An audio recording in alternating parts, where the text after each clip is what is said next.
Okay, Indiana is your 2025-2026 college football playoff national champions. I don't know who predicted this. I don't know if anyone did, but I tell you what, this Indiana team is going to go down as one of the greatest stories in college football, maybe the greatest story in college football. This game was amazing. This was a back and forth battle of a game. It looked like it was Indiana's game in the first half, and Miami came back. They got it close, but I tell you what, Indiana played unbelievable. That is the type of effort that you want from a team all season. Like, I'm not just talking this game, I'm talking all season. Indiana was incredible the entire season. You can go back to the Oregon game when they first upset Oregon. And a lot of people were thinking, all right, well, this Indiana team's pretty legit. Okay, they just took down Oregon, one of the better teams in college football. We thought this team's going to be legit this year. Well, then they go to, what was it? What was their next big game? I think Iowa was a game that was close. It was 2015, I'm pretty sure was the score. It was a close game. But Indiana pulls it out. They go to Penn State. They pull out a close one. Last second Heisman moment for Fernando Mendoza. They pull out the win. And then you go to Ohio State in the Big Ten Championship. And you just win. You flat out win. Mendoza takes a shot in the first part of the game. We'll get to that, the shots that Mendoza took in this game. We'll get to that. But Indiana's season, and through the playoffs, they took down Alabama. They dominated Alabama. They dominated Oregon. And I wouldn't say they dominated Miami by any stretch, but they beat Miami in a very competitive game. Um, I have stats that I can read here, but first, I do want to go over. There were a few hits in the beginning of the game on Mendoza that bloodied his lip, and I gotta say, I thought it should have been a penalty. They didn't call it. Big 12 refs. They had some. This is a Big 12 crew this week. They had some calls that they definitely missed, but overall, wasn't like the worst thing I've ever seen. I've seen worse, but I gotta say, number 99 on Miami's defensive line. I got to give credit to this real quick. Defensive lineman Ahmad Moten Sr. He was unguardable in the first half of this game. That guy was insane. I thought he was going to be the game wrecker, honestly, and he was for the first half. I think he got injured towards the second half, so didn't play the entire second half. But I got to give it to you. Another thing for Miami. Now, I know I'm talking about Miami right now. That's because I want to give them some credit for this game. Mark Fletcher in the backfield is an absolute beast. He's going to go on to be in the NFL and be a very good running back on Sundays. He's going to be an incredible player. He is an incredible player already. You can't take any of that away from him. The guy's just a beast when it comes to running the ball hard and getting to the outside. The guy's a beast. He can do anything you ask him to. So those are just some of my key takeaways for Miami. They played well. Carson Beck played well. Up until the last throw, I'll give you that. He played well enough. A thing I want to touch on is Fernando Mendoza's toughness. Fernando Mendoza is one of the toughest players in college football at this point. He is so unbelievably just put your life on the line. He said it in his post-game interview. I will put my life on the line for this team. He said he'll take shots to the back. He will put his life on the line for this team. And I fully believe him because he showed it. That was a fourth down call for Kurt Signetti, and Mendoza picked it up. I don't think I've ever had a feeling where a guy was running the ball, a quarterback was running the ball on fourth down. I don't think I've ever had a better feeling that he's going to get the first down than Mendoza. It was unbelievable, actually. It was very incredible.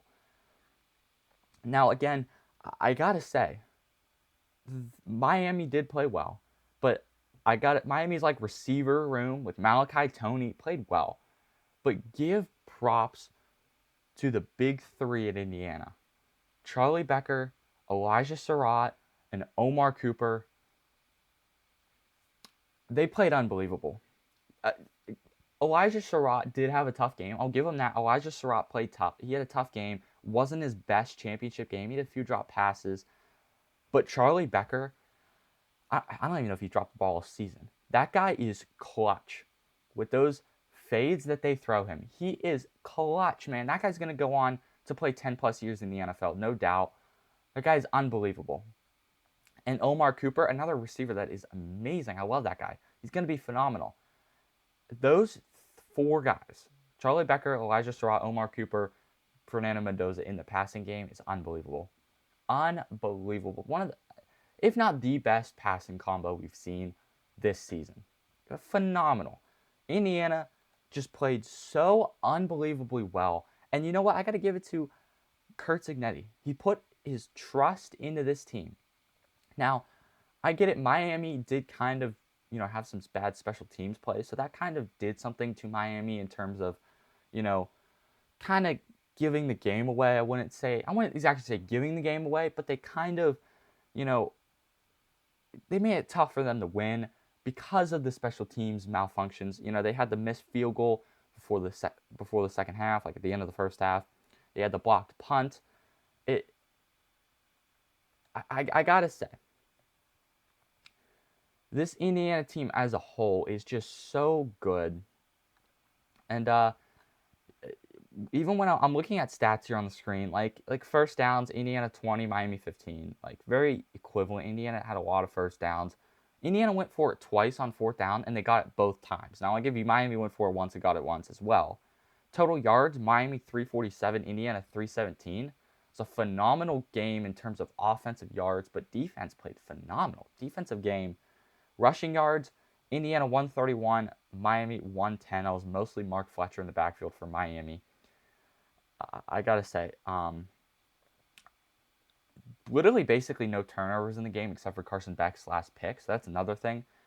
But what a season for Miami and Mario Cristobal. I do want to say that I'm very excited for Malachi Toney next year and what this Miami team can bring to the table next year.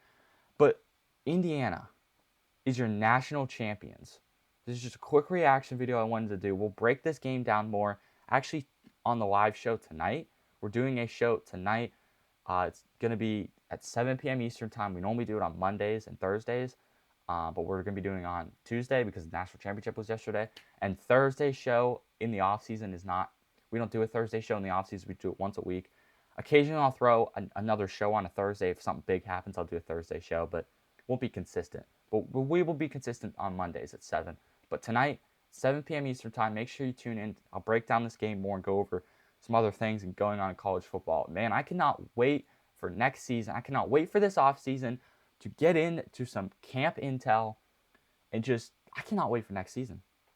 I cannot wait for next season. It's going to be a phenomenal year, especially Indiana. Indiana's going to come back going for another championship. Josh Hoover, Nick Marsh coming in. They're going to be coming back for another championship. That is for sure. And like I said, phenomenal game by this team all around. Kurt Signetti, phenomenal coach. Going to go down as one of the better coaches because of this run. I tell you what, this run is going to be like a movie. Honestly, I don't know if you guys have ever seen the movie called Hoosiers. It's a basketball movie about Indiana's basketball team. They need to make a Hoosiers 2, but make it Kurt Signetti. Just make it this team. This team needs to be in Hoosiers 2. Phenomenal run these last 2 years. Incredible team. And man, I cannot wait to see what is in store for Indiana next year and Miami next year. Miami's going to be a good team next year. Hopefully they can bring in, Darian Mensah. Maybe they can bring in, Malachi Toney.